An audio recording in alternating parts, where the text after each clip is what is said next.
Hey guys, in this video I will show you how to make my Roblox account 13 plus. Alright, so let's begin with the video. First of all, sign in to your Roblox account as you normally would. Once you're logged in, look at the top right corner and click on the gear icon, then select Settings.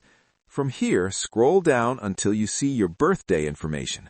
Right next to your birthday, you'll notice a pencil icon.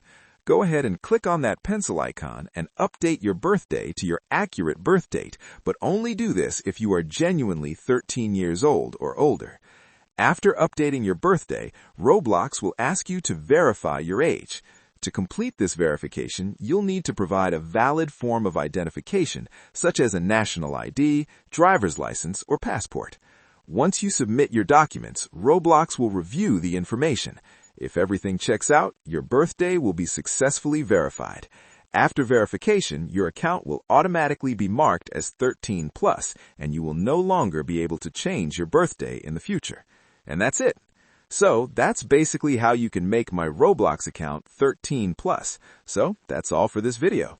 See you in the next one. Thanks.